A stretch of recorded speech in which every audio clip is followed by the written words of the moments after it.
Sahabat Gali, kembali lagi bersama saya dalam program yang selalu memberikan informasi dan pengetahuan tentang berbagai hal seputar pertanian, peternakan, perikanan, perkebunan, dan keterampilan dalam Gali.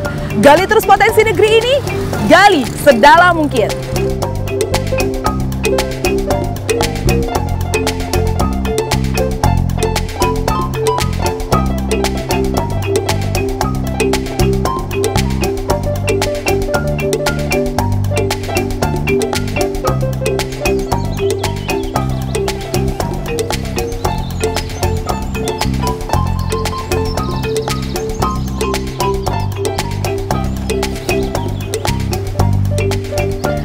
Mungkin sahabat Gali bertanya-tanya, kenapa ya saya berada di tengah-tengah kebun singkong? Nah, kali ini saya mengajak sahabat Gali di rumah untuk menggali bagaimana cara membuat keripik singkong, ubi, dan talas. Saya cabut dulu ya sahabat Gali singkongnya.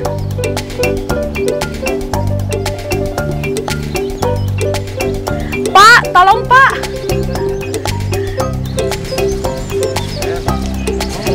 Pak, saya mau cabut singkongnya dulu, Pak. Ya. Wah, banyak juga. Terima kasih ya Pak. Ya, kembali. Wah, besar-besar sekali ya singkongnya sahabat Gali. Kalau gitu, sekarang kita buat yuk keripiknya.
Saat ini, industri jenis makanan ringan ini terus berkembang.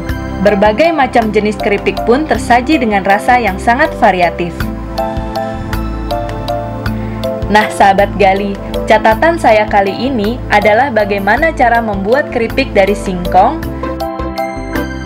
ubi, dan talas. Ketiga jenis tanaman ini merupakan umbi-umbian yang bisa dibuat keripik, karena memiliki pati dan juga rasa yang khas. Selain itu, singkong, ubi, serta talas sangat mudah diperoleh hampir di sebagian wilayah Indonesia. Sahabat Gali, industri pembuatan makanan ringan saat ini terus berkembang. Meski begitu, permintaan konsumen terhadap keripik terus bertambah. Bahkan, jika dikemas secara menarik, keripik dapat menjadi makanan yang bisa diekspor ke mancanegara. Sangat disayangkan ya sahabat Gali, jika negara kita yang sangat potensial sumber daya alamnya harus mengimpor keripik dari negara tetangga seperti Australia dan Malaysia. Wah, harusnya kita bisa membuat keripik untuk kebutuhan di negara kita sendiri ya sahabat Gali.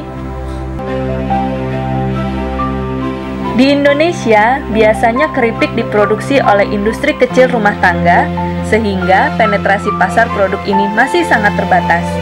Akan tetapi, dengan pembuatan dan pengemasan yang lebih baik, bisnis usaha keripik ini bisa mendatangkan keuntungan yang lumayan, seperti catatan perjalanan saya kali ini.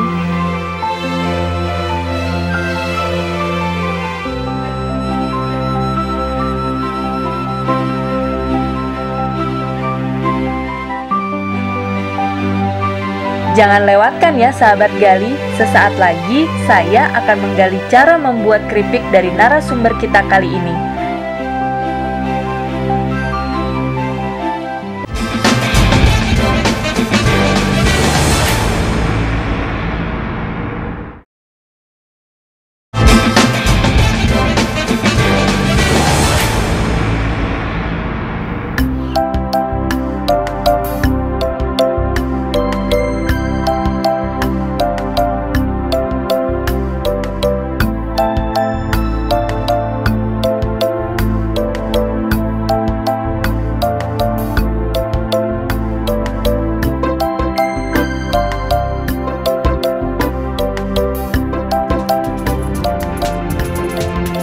Permisi Bapak. Oh iya. Saya Mercy Pak dari Gali. Iya. Bapak sedang apa? Saya sedang beres-beres keripik singkong. Oh, Bapak juga memproduksinya? Iya, betul. Kalau begitu saya boleh mengetahui cara pembuatan keripik singkong ini, Boleh, Pak? silahkan. Kita Nah, lihat. Pak, kebetulan saya bawa singkong ya ini, Pak. Aduh, nggak perlu, kita udah banyak di sini. Oh. Di sini banyak. Iya, jadi nggak apa-apa, kita kesana aja lihat.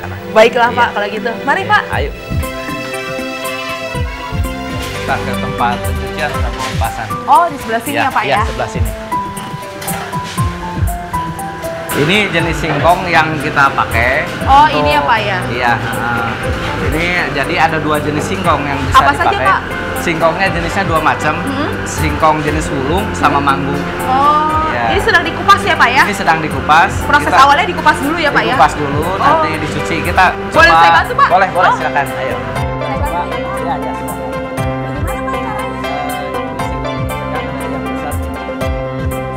Sebagai informasi buat sahabat Gali, Pak Kuswanda ini ternyata memulai usaha pembuatan keripik sejak lama.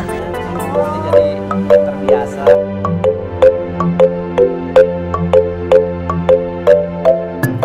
Sahabat Gali, setelah perbincangan tadi, ternyata singkong yang baik digunakan untuk membuat keripik adalah singkong yang memiliki saripati banyak, berkulit agak tebal, dan bagian dalamnya berwarna putih bersih. Atau menurut istilah narasumber kita kali ini adalah singkong jenis manggu.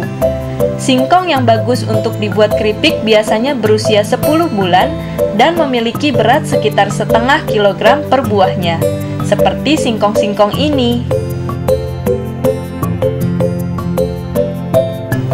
Setelah singkong untuk membuat keripik kita siapkan, yang harus kita lakukan pertama kali adalah mengupas singkong menggunakan pisau kecil yang tajam, dan tentunya harus bersih ya sahabat Gali.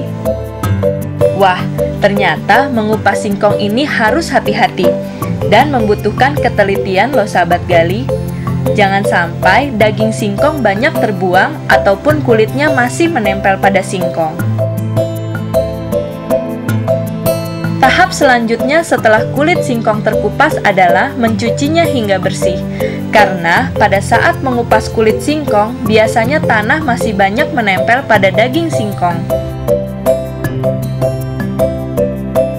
Sahabat Gali, proses mencuci singkong dapat dilakukan dengan cara memasukkan singkong ke dalam satu karung yang terisi air, kemudian diaduk dengan cara menggoyangkan karung berisi singkong selama beberapa saat, seperti yang dilakukan pekerja Pak Kuswanda ini.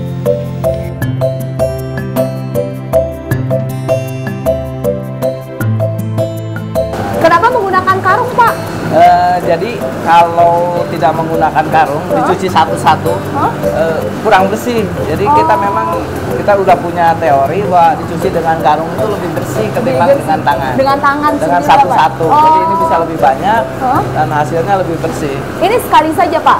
Sekali aja, sekali. Berapa terus lama, Pak, dibuat seperti itu, Pak? Digoyang-goyang paling 3 menit lah. 3 menit ya, Pak 3 ya? menit, langsung disimpan ke situ, terus disiram dengan air.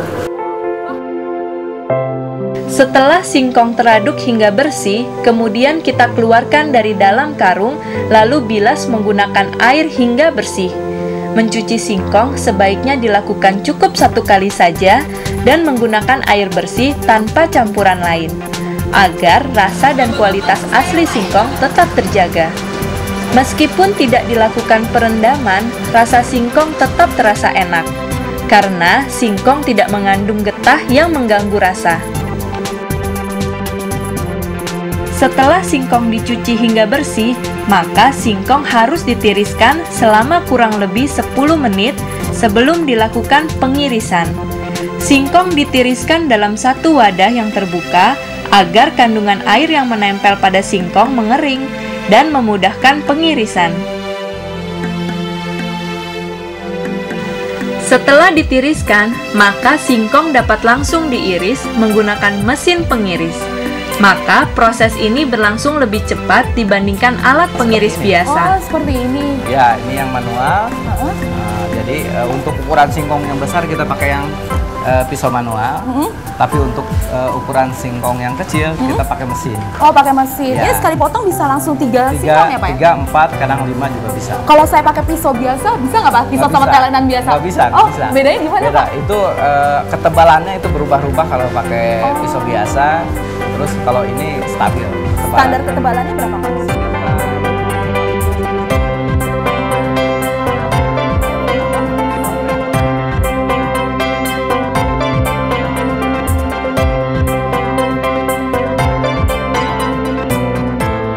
Nah, ini alat untuk pengiris dengan tenaga listrik. Oh, tidak manual lagi, ini udah lebih modern. Oh, motongnya dengan mesin ya, Pak? Iya, dengan mesin. Ini- Keunggulannya itu jadi hasil potongannya tidak bersisa. Oh. Dari ujung sampai sini, ujung sini habis semua. Lebih maksimal ya, Pak, Lebih ya? maksimal hasilnya. Jadi bisa menghemat, mengefisiensikan sekitar 20% 20%? dibandingkan dengan yang manual.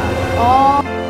Selain itu, mesin pengiris juga dapat mengiris semua singkong yang kita masukkan tanpa sisa. Wah, cukup menarik ya sahabat gali. Cukup memasukkan singkong, lalu atur ukuran yang kita inginkan, maka irisan singkong pun dalam waktu yang tidak lama telah terbentuk. Biasanya mesin pengiris ini digunakan untuk singkong yang berukuran kecil. Nah, bagaimana ya seandainya di daerah kita tidak ada aliran listrik atau listrik sedang mati? Tentunya proses pengirisan dapat kita lakukan dengan alat pengiris biasa, karena secara hasil alat ini tidak ada bedanya. Wah, cukup menghemat biaya ya sahabat gali jika kita menggunakan alat ini. Sahabat gali, untuk memperoleh keripik singkong dengan rasa gurih yang pas, maka ketebalan irisan singkong hanya berukuran 0,5 mm. Sangat tipis ya sahabat gali. Meskipun setipis ini, namun singkong tidak akan mudah remuk ataupun patah saat digoreng. Nah, sahabat gali, singkong ini sudah dipotong. Selanjutnya proses apa, Pak? Tinggal digoreng. Tinggal digoreng. Mari kita simak bersama-sama. Ya, Pak. Ayo. Setelah proses pengirisan selesai, maka singkong ini bisa langsung digoreng untuk menjadi keripik. Nah, sebelum melakukan penggorengan, yang harus kita siapkan adalah alat yang bersih, serta minyak yang mengandung antioksidan, dan tentunya yang belum pernah digunakan, agar rasa dan kebersihan keripik tetap terjaga. Nah, ini proses penggorengannya. Oh, ini ya, Pak, ya, Iya, proses penggorengannya. Proses penggorengannya, kita harus pakai minyak yang baru. Oh, seperti Iya. itu. Nah, tidak boleh berulang-ulang. Kalau jenis minyaknya, Pak, boleh apa saja? Jenis minyaknya boleh apa aja, Oh. tapi kita tambah antioksidan. Oh. Jadi tidak berdampak buruk terhadap kesehatan. Oh, seperti itu ya, Pak, ya. Terus kita juga menggorengnya ini jangan terlalu lama. Oh. Paling Berapa lama, Pak? Sekitar 2-3 menit. Lalu, Pak, tingkat kepanasan suhu minyak itu berapa? Sekitar 200-250 derajat. Suhu panas yang dibutuhkan untuk menghasilkan keripik yang baik yaitu berkisar antara 250 sampai 300 derajat Celcius. Proses penggorengan keripik singkong sendiri dilakukan selama 2 menit. Dan dalam waktu tersebut, keripik dalam wajan harus kita aduk agar kematangannya merata. Sahabat gali, untuk menambah variasi rasa, Maka, setelah digoreng, keripik dapat diberi bumbu penyedap rasa sesuai yang kita inginkan. Asin, pedas, atau original. Semuanya enak loh sahabat gali. Nah, kini keripik singkong yang gurih sudah siap untuk dikemas.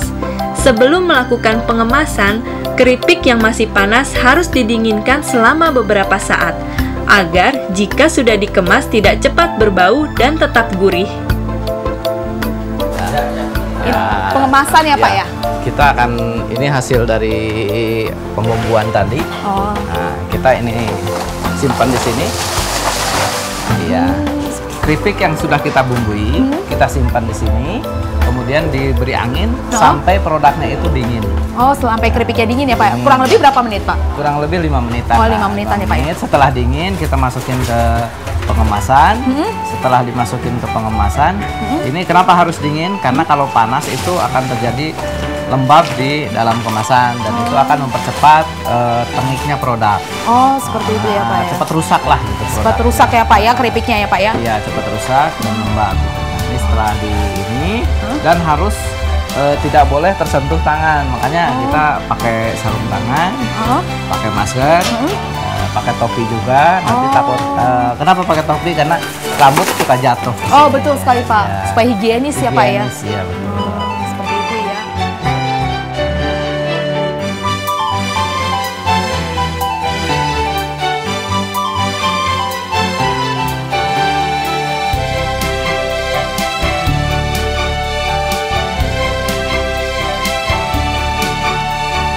Wah, kini saatnya keripik singkong yang telah siap untuk dipasarkan.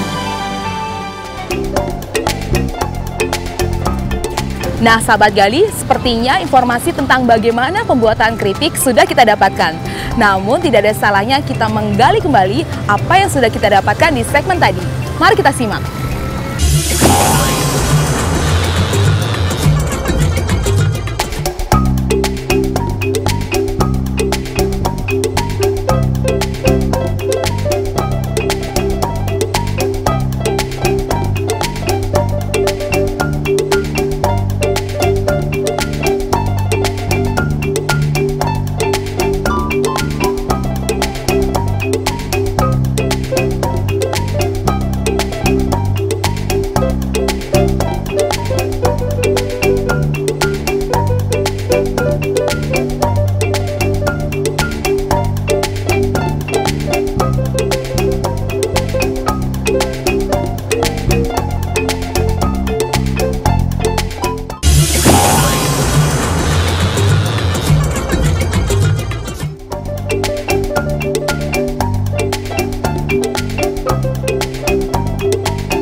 Sahabat gali, singkong yang banyak dijumpai di seluruh pelosok Indonesia konon berasal dari negara di Amerika Latin, tepatnya dari Brasil yang masuk ke Indonesia sejak ratusan tahun yang lalu.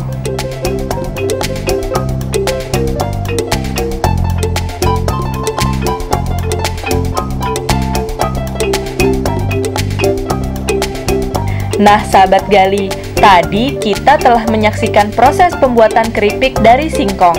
Setelah yang berikut ini, saya akan mengajak sahabat gali untuk menyimak proses pembuatan keripik dari ubi dan talas. Jangan kemana-mana ya.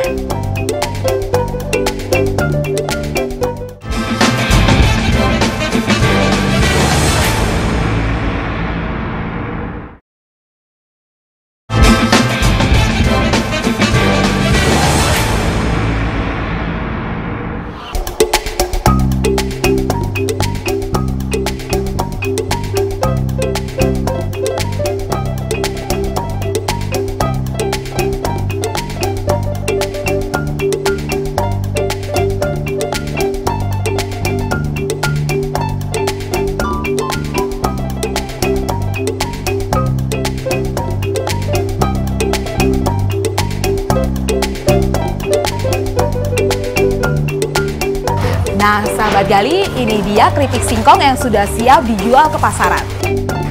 Sudah siap dipasarkan ya Pak. Pak, selanjutnya bisa saya mengetahui lebih lanjut lagi pembuatan keripik dengan menggunakan bahan dasar ubi dan talas? Oh silahkan, kita mulai ke proses awal lagi. Baik, kalau gitu. Nah, sahabat Gali, ingin tahu proses selanjutnya pembuatan keripik dengan menggunakan bahan dasar ubi dan talas? Yuk kita simak bersama-sama. Mari Pak. Mari. Sahabat Gali, proses pembuatan keripik dari ubi dan talas tidak jauh berbeda. Pertama, yang harus kita lakukan adalah menyiapkan talas dan ubi dengan kualitas yang baik. Ubi dan talas yang bagus memiliki bagian kulit luar yang bersih tanpa cacat. Jadi Pak, bagaimana proses pembuatan keripik dengan bahan dasar ubi dan talas? Untuk jenis yang ubi dengan talas, kita akan bahas talas dulu ya. Kalau talas itu ada beberapa macam. Talas Bogor, ada talas Gandul, ada talas Belitung. Oh. Nah, kalau untuk proses ini Pak menggunakan talas apa? Kita pakai talas Belitung kalau untuk di keripik. Oh, kenapa Pak? Talas Belitung, karena talas Belitung ini teksturnya nanti akan jadi seperti keripik kentang. Oh. Lalu Pak, kalau ubi sendiri jenisnya ada apa saja? Ubi itu ada banyak macam-macam ya. Ada ubi jenis bangko, ada yang ungu, ada yang ubi biasa. Nah, kita akan proses yang ubi biasa. Oh. Untuk usianya, ubi yang cocok untuk dibuat keripik berumur 3 bulan. Sedangkan untuk talas harus berumur antara 8 hingga 10 bulan. Sahabat Gali, ubi dan talas yang telah terkumpul terlebih dahulu harus kita kupas kulitnya menggunakan pisau yang tajam. Proses pengupasan sendiri harus kita lakukan dengan hati-hati. Jangan sampai daging ubi dan talas terbuang percuma, karena keduanya memiliki kulit yang tipis. Ya. Proses selanjutnya apa Pak? Untuk menghilangkan fleks ini, jadi setelah dikupas kita direndam pakai air biasa. Oh. Direndam dulu beberapa menit, 5-10 menit. Setelah itu baru kita kupas, baru kita iris. Baru bisa dipotong-potong ya Pak ya? Potong-potong, ya. Kalau gitu kita langsung rendam saja Ya, Pak ya? boleh, boleh.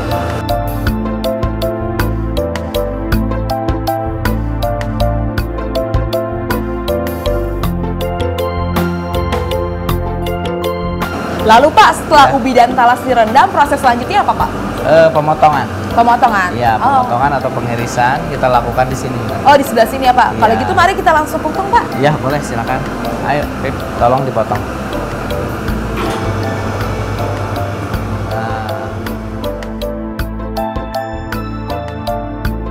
Setelah kulit talas dan ubi terkupas, maka sebaiknya langsung diiris sesuai bentuk yang kita inginkan. Untuk mendapatkan hasil keripik yang gurih, ketebalan yang dibutuhkan harus berukuran 1 mm. Kalau yang ini bergelombang ya Pak ya? Bergelombang, ya. Oh. Karena ini tebal, jadi bergelombang. Fungsinya untuk apa? Jadi proses penggorengannya itu lebih cepat kering. Oh, seperti itu ya Pak ya? Nah, kalau bergelombang ini cepat kering, jadi permukaannya tidak rata. Jadi si minyak goreng bisa masuk ke kisi-kisi gelombangnya. Oh, ke ini ya Pak ya? Jalur ininya. Ke jalur ini ya Pak ya? Relatif lebih cepat. Oh, seperti itu ya Pak. Jadi umumnya kalau talas dipotong dengan menggunakan pemotong yang bergelombang ya Pak ya? Bergelombang yang bagus ya. Yang bagus nanti akan mirip dengan keripik kentang nanti. Oh, seperti itu ya Pak ya? Ya.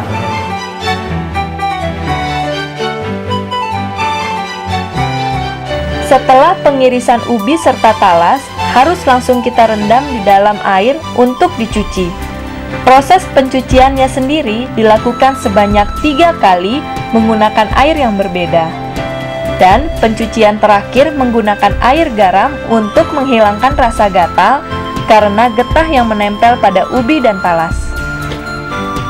Oh ya sahabat Gali, proses pencucian ubi dan talas jangan sampai dicampur menjadi satu ya, karena keduanya memiliki sifat dan rasa yang berbeda.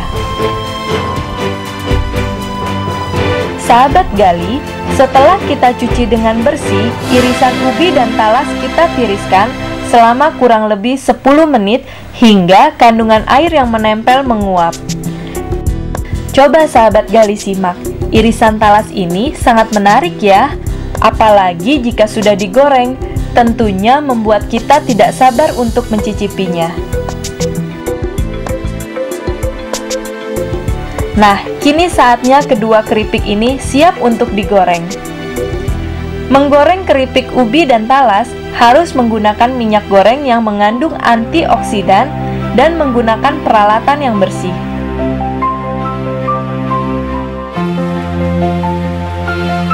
Agar keripik yang dihasilkan memiliki rasa yang gurih dan tentunya menyehatkan.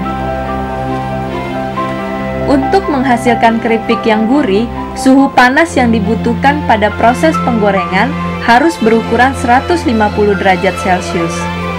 Proses menggorengnya sendiri membutuhkan waktu sekitar 3 menit. Dan jangan lupa sahabat Gali, pada saat keripik kita goreng harus kita aduk agar kematangannya merata. Setelah keripik matang dan warnanya mulai kekuningan, maka harus kita angkat dan ditiriskan hingga minyak yang menempel hilang. Wah, terlihat sangat gurih ya sahabat Gali. Rasanya keripik talas tidak kalah dengan keripik kentang. Keripik ubi dan talas sebaiknya tidak memerlukan campuran penyedap rasa, karena kedua jenis keripik ini memiliki rasa unik dan pastinya sangat enak.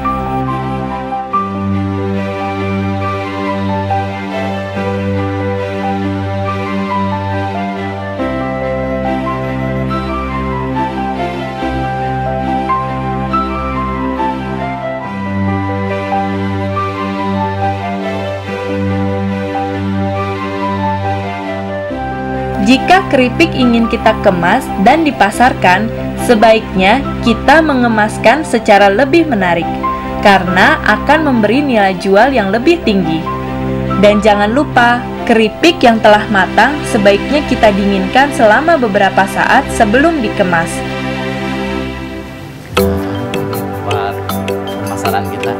Nah, ini rak-rak untuk penempatan produk. Saya bantu menyusunnya ya Pak? Silakan.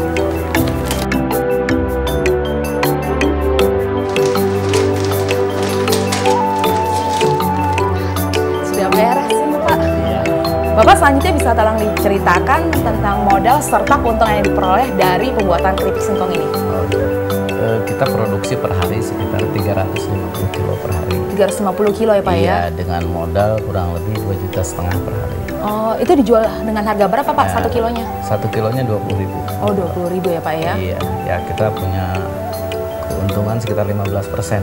15% dari 2,5 juta itu ya Pak? Iya. Berarti kurang lebih sekitar 350.000 ya Pak? Iya, kurang lebih segitu. Untuk satu kali produksi? Satu kali produksi. Berarti satu hari ya Pak ya? Satu hari, betul. Waduh, luar biasa sekali ya Pak Ya, keuntungannya yang diperoleh dalam pembuatan keripik singkong ubi dan talas ini. Iya. Nah, sahabat Gali, demikian tadi proses pembuatan keripik. Apakah sahabat Gali siap untuk memulai usaha keripik? Satu hal yang pasti, usaha keripik ini sangat menguntungkan dari segi usaha dan sangat cocok dengan lidah masyarakat Indonesia. Baiklah Bapak, saya pamit dulu ya Pak. Terima kasih banyak untuk informasi yang sudah diberikan. Semoga bisa berguna bagi sahabat Gali yang ada di rumah. Mari Bapak. Ya, mari.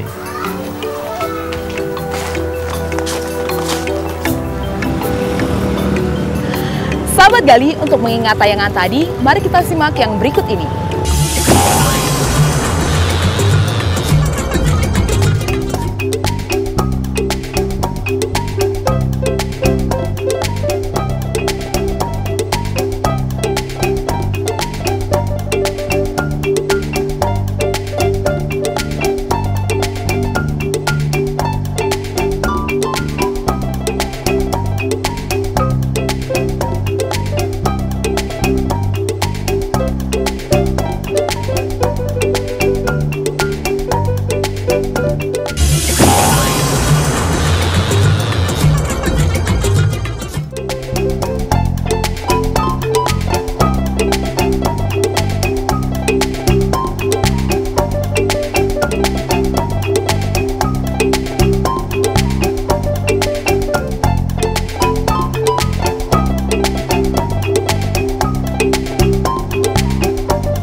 Ubi jalar selain gurih dibuat keripik, juga banyak mengandung vitamin E dan C, yang dapat dijadikan sebagai pencegah kanker. Ubi juga kaya akan karbohidrat dan energi yang mampu mengembalikan tenaga. Kandungan serat dan pektin di dalam ubi jalar sangat baik untuk mencegah gangguan pencernaan seperti wasir, sembelit, hingga kanker kolon.